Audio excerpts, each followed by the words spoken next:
بسم اللہ الرحمن الرحیم۔ السلام علیکم ورحمۃ اللہ وبرکاتہ۔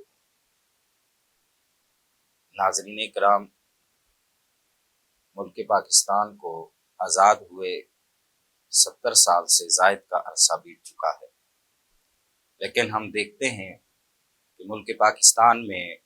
مختلف ادوار میں مختلف طریقوں سے اس کے امن کو سبوتاژ کرنے کی کوششیں کی جاتی رہی ہیں۔ آج جب 4th اور 5th جنریشن وار کا دورہ ہے، تو ایسے میں ملک پاکستان کے اندر کبھی سیاسی منافرت کو ہوا دی جاتی ہے، کبھی لسانی منافرت کو ہوا دی جاتی ہے، تو کبھی مذہبی منافرت کو ہوا دی جاتی ہے۔ اسی سلسلہ میں حالیہ دنوں میں ائمہ اہل بیت اطہار میں سے جناب حضرت امام موسیٰ کاظم رضی اللہ تعالیٰ عنہ، جو کہ ایک بلند پایہ ہستی ہیں، آپ محدث بھی ہیں، آپ فقیہ بھی ہیں،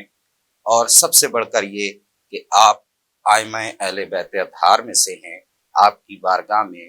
نازیبا کلمات کہے گئے، آپ کی گستاخی اور بے ادبی کی گئی۔ اس پر ہم دیکھتے ہیں کہ ہمارے قانون نافذ کرنے والے ادارے فی الحال خاموشی اختیار کیے ہوئے ہیں، ان کی طرف سے کوئی رد عمل سامنے نہیں آیا ہے، جبکہ اہل ایمان ان کے دل جو ہیں وہ زخمی ہیں، اور وہ یہ چاہتے ہیں کہ اس طرح کے جو واقعات ہیں ان کا سدباب کیا جائے۔ آج کے اس موضوع پر ہم نے گفتگو کے لیے اپنے اسٹوڈیو میں دعوت دی ہے ملک پاکستان کے معروف و مشہور مذہبی اسکالر جناب حضرت علامہ پیر سید عظمت حسین شاہ صاحب گیلانی، اور آپ کے ساتھ تشریف فرما ہیں ملک پاکستان کے معروف مذہبی اسکالر جناب حضرت علامہ پیر سید شبیر حسین شاہ صاحب گیلانی۔ میں ہر دو شخصیات کا شکر گزار ہوں کہ جو آپ نے ہمارے لیے وقت نکالا۔ گفتگو کا آغاز شاہ صاحب سے کرتے ہیں۔ شاہ جی حضور، جیسے آپ دیکھتے ہیں کہ حضرت امام موسیٰ کاظم رضی اللہ تعالیٰ عنہ، آپ کی جو ہستی ہے، آپ کی جو شخصیت ہے، وہ ایک مسلمہ شخصیت ہے۔ اہل اسلام آپ سے محبت کرتے ہیں، آپ کا ادب و احترام کرتے ہیں، تو ان کی شان میں جو اس طرح کی گستاخی کی گئی ہے ایک شخص کی طرف سے، اس پر میں چاہوں گا سب سے پہلے کہ آپ جناب حضرت امام موسیٰ کاظم رضی اللہ تعالیٰ عنہ کی جو شخصیت ہے، ان کی سیرت پر تھوڑی سی روشنی ڈالیں۔ بسم اللہ الرحمن الرحیم، حامدہ و مصلیہ۔ جیسا کہ آپ نے آغاز میں فرمایا ہے کہ سیدنا امام موسیٰ کاظم علیہ السلام رضی اللہ تعالیٰ عنہ آپ کے امت مسلمہ کی مسلمہ شخصیت ہے، غیر متنازع شخصیت ہے، اور اتنی صدیاں گزر گئی ہیں، تمام امت ادب و احترام کے ساتھ آپ کا نام لیتی ہے۔ آپ رسول اللہ صلی اللہ علیہ وآلہ وسلم کے علم کے وارث بھی ہیں اور آپ کی روحانیت کے وارث بھی ہیں۔ بڑے بڑے ائمہ اور محدثین آپ کے شاگردوں میں ہیں، اور حضرت امام احمد بن حنبل رحمہ اللہ جو اہل سنت کے اتنے بڑے مجتہد امام ہیں، آپ اس حدیث میں جس میں امام موسیٰ کاظم علیہ السلام کا نام آتا ہے، سنن ابن ماجہ کے اندر وہ حدیث ہے، آپ جو حدیث روایت فرماتے ہیں اس میں امام موسیٰ کاظم، ان کے والد گرامی، ان کی اولاد کا نام آتا ہے۔ اور اس میں آپ ذرا یہ بھی دیکھیں کہ یہ جو گستاخی کی گئی ہے جس بدبخت نے کی ہے، اس میں دیگر ائمہ کا نام بھی اس نے لیا ہے۔ امام تقی علیہ السلام کی توہین کی ہے، امام نقی علیہ السلام کی توہین کی ہے۔ تو ائمہ اہل بیت کا جس حدیث کے اندر نام آتا ہے اس کے بارے میں حضرت امام احمد بن حنبل فرماتے ہیں، ابن ماجہ میں یہ روایت موجود ہے، لو قرئ ھذا الاسناد علی مجنون لبرئ، اللہ برا، اگر یہ اسناد جو ہے جس سند کے اندر ان ہستیوں کے نام آتے ہیں، یہ نام پڑھے جائیں اگر کسی پاگل پر، تو اللہ تعالیٰ اس کو شفا دے دیتا ہے۔ حضرت امام ابو حنیفہ رحمۃ اللہ تعالیٰ علیہ، آپ کے نزدیک آپ کا اتنا مقام و مرتبہ اور اتنا آپ کا صاحب جاہ و جلال ہونا ہے کہ حضرت امام ابو حنیفہ فرماتے ہیں، قبر موسیٰ، امام شافعی فرماتے ہیں، قبر موسیٰ الکاظم تریاق مجرب الاجابت الدعا، کہ جب مجھے کوئی بھی مشکل پیش آتی ہے اور دعا قبول نہ ہو رہی ہو، تو میرا تجربہ ہے کہ امام موسیٰ کاظم علیہ السلام کی قبر مبارک کے پاس جا کر اللہ سے دعا کرتا ہوں تو اللہ ان کی برکت سے میری مشکل کو دور فرما دیتا ہے۔ یعنی ہمارے محدثین، ہمارے علماء، تمام مکاتب فکر امت مسلمہ کے آپ کو عزت و احترام کی نگاہ سے دیکھتے ہیں۔ ابھی یہ جس بندے نے گستاخی اور بے ادبی کی ہے یہ اپنے آپ کو اہل حدیث میں سے ظاہر کرتا ہے، جبکہ اہل حدیث کے اکابر علماء نے مستقل کتابیں لکھی ہوئی ہیں۔ ہمارے ہندوستان میں جو بنیادی طور پر اہل حدیث کے علماء میں بڑا نام ہے نواب صدیق حسن صاحب خان بھوپالی کا، ان کی پوری کتاب ہے تشریف البشر بذکر الائمہ اثنا عشر، جس میں انہوں نے 12 اماموں کے پورے فضائل بیان کیے ہیں۔ یعنی تمام امت جو ہے ان کو عزت و احترام کی نگاہ سے دیکھتی ہے، تو ایسی مقدس ہستیوں کی توہین کرنا، ایسی مقدس ہستیوں کے بارے میں کوئی حرزہ سرائی کرنا، یہ کوئی بدبخت ہی کر سکتا ہے، اور وہ امت مسلمہ کے اندر افتراق و انتشار چاہتا ہے اور ملک پاکستان کے اندر ایک آگ لگانا چاہتا ہے۔ خصوصاً جیسے ہی محرم شریف آنے والا ہے تو اب اس طرح کی ٹان تو لوگ شروع کر دیں گے، اور ساون کے مینڈکوں کی طرح کہیں نہ کہیں سے کوئی آپ کو آواز آئے گی۔ تو ہمارے اداروں کو چاہیے اور ذمہ داران کو چاہیے کہ ایسے لوگوں کو قرار واقعی سزا دی جائے کہ جو اسلام کے مقدس ہستیوں کی توہین کرتے ہیں، چاہے وہ اہل بیت اطہار ہوں، چاہے صحابہ اکرام ہوں۔ امام موسیٰ کاظم علیہ السلام اور روحانیت کے جتنے سلاسل ہیں، اب قادریہ دیکھیں، چشتیہ دیکھیں،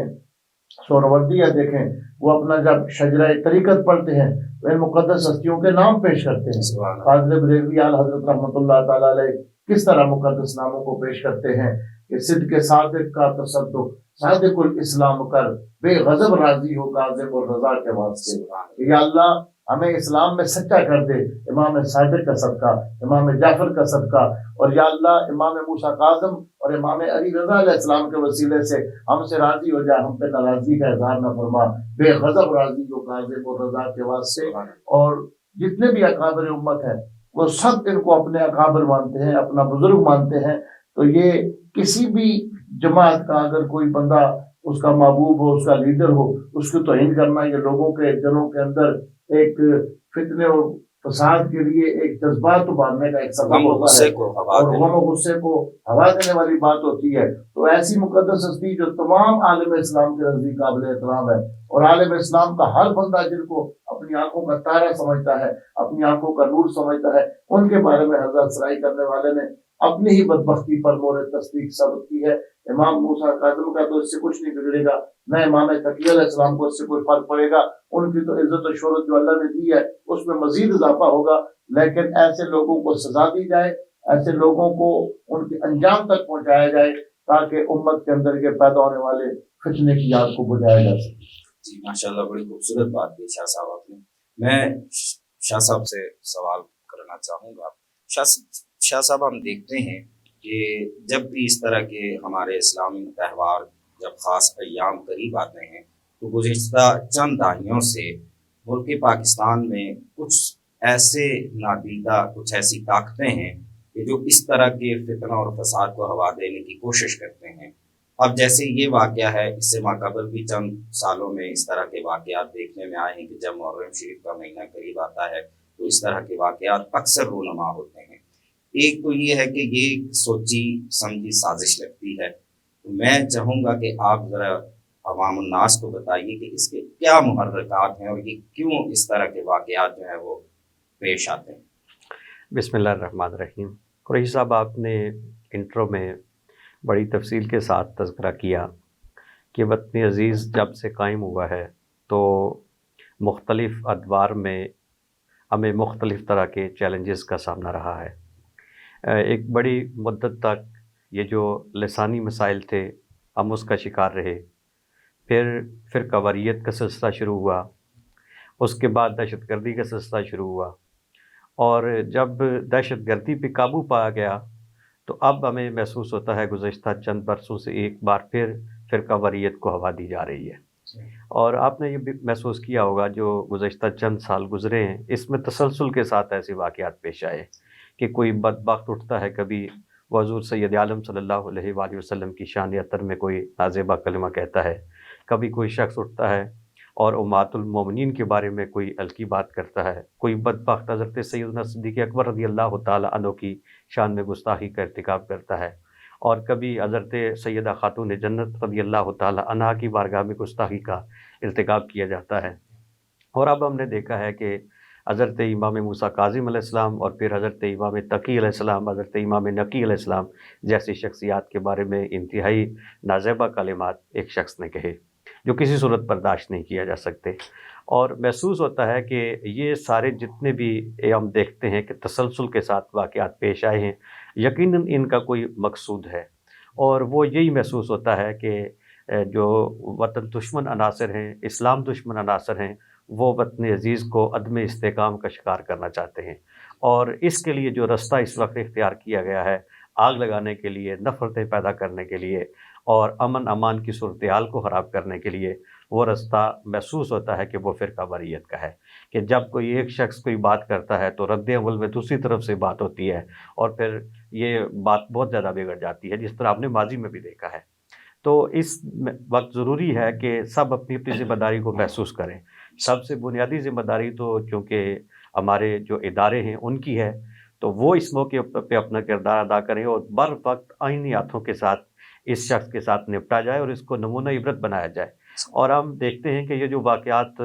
آئے روز نئے واقعات سامنے آتے ہیں، یقیناً اس کا ایک سبب یہ بھی ہے کہ جتنے بھی لوگوں نے اس طرح کے جرائم کا ارتکاب کیا ہے ان کو نمونہ عبرت نہیں بنایا جا سکا، یعنی احتجاج ہوتے ہیں اور حکومت کی طرف سے یقین دہانیاں ہوتی ہیں اور پھر مقدمے بھی درج کر دیے جاتے ہیں، تفتیش کا آغاز بھی ہو جاتا ہے، لیکن کسی نہ کسی مرحلے پہ آگے جا کے ایسے شخص کو ریلیف مل جاتا ہے اور بات ختم ہو جاتی ہے اور لوگ پھر جری ہو جاتے ہیں، اور پھر کوئی اٹھتا ہے اور وہ بھی اس طرح کی کوئی حرکت کرتا ہے۔ اگر ادارے